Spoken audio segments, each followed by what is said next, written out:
Demon Emperor Chapter 536. Ang nakaraan nagtatalo si Sir Leng at Sir Zug. Gusto kasi suluhin ni Leng Wak ang pamumuno sa Lolo Clan. Hindi sang-ayon si Zugi Conping. Pinuri sila ni Chupa lahat dahil sa kakayahan nila mamuno. Kailangan lang nila gamitan ito sa pinakamahusay na paraan.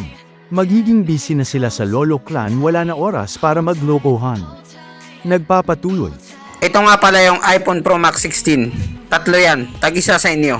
Nakalagay dyan ang lahat ng plano natin. Napakagalante naman ni Chupa. Binigyan niya sila agad ng tag-isang iPhone Pro Max 16. Fully paid at hindi pa to nare-release sa world market. September pa. Ang bawat isa sa inyo ay may kanya-kanyang tungkulin na dapat gampanan. Nakasaad na sa iPhone Pro Max 16, fully paid kung anong mga gagawin nyo. Sir Leng, may napansin ka siguro na kakaiba. Pero yan talagang pinakahuling patakaran natin. Sabay-sabay silang nabigla at napatitig sa nabasa nila. Alyansa ng mga lolo? Ano to? Isang alyansa ng mga lolo. Alyansa ng mga lolo? Tama kayo sa sinabi nyo. Ito ang alyansa ng mga lolo. Ang 7 malalaking bahay ay nakikipagkumpetensya sila para sa kapangyarihan. Para sa lupaing ito. Pero kahit makakuha pa sila nito, limitado lang ang kapangyarihan nila hanggang sa Luzon lang. Pero tayo ngayon ang backer ng Luzon. Libre tayo sa lahat at hindi tayo sakop ng kapangyarihan ng emperador. At pwede pa tayong lumagpas sa dulo ng hangganan ng bansa para manakop ng ibang teritoryo ng mga kilalang lugar. Lalaki pa tayo ng lalaki ng walang hangganan hanggang sa maging higanteng puwersa na tayo. Magiging kapareho na tayo ng mga nasa itaas na mga sekto na hindi niyo pa nakikita sa buong buhay niyo.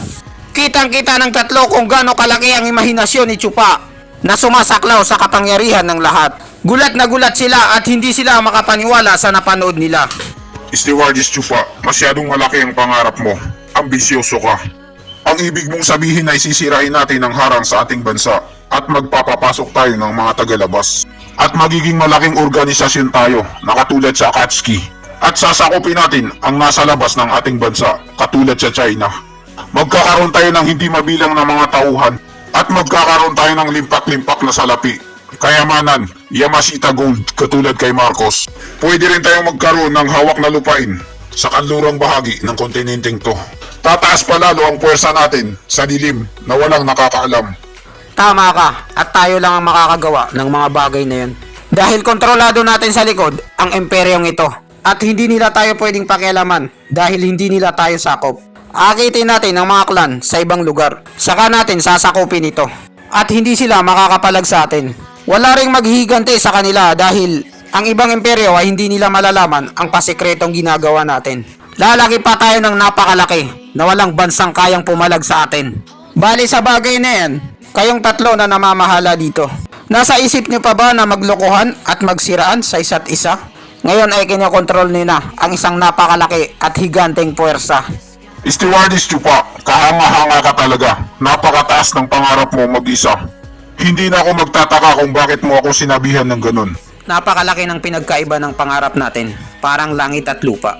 Mas lalo pang humanga si Zugi Kanpeng kay Chupa at itinuturing niya itong idol niya. Idol na kita ngayon, Lodi. Ang aking sariling kakayahan ay kailangan na kailangan para makumpleto itong napakalaking plano natin. At tinatanggap ko ito ng buong puso na walang pag-aalinlangan. Ha ha ha ha!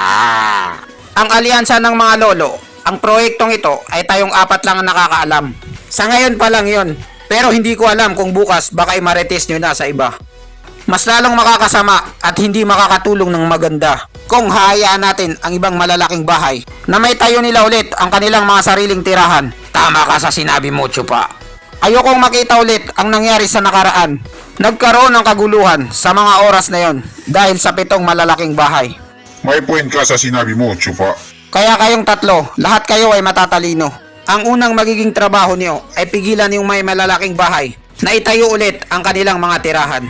Pilitin yung kalimutan na nila yung mga balak nila. Walang problema sa akin yan, Chupa. At sila ang magiging pinakakauna-unahang suporta ng alyansa ng mga lolo. Kung babaliktarin natin ang matagal na nilang kaugalian, hindi ito magiging madali. Inaantok na si Ling Wuchang sa haba ng sinalaysay ni Chupa. Pati si Chupa ay inaantok na rin, nahawaan ni Ling Wuchang.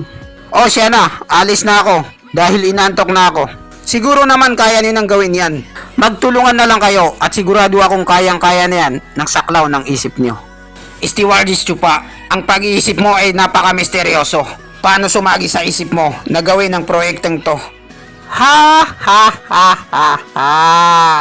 Isa lang ang ibig sabihin nun. Nakita na yun ng dalawang mga mata ko at naranasan ko pa. Biglang lumabas na parang anino si Emperor Yifan.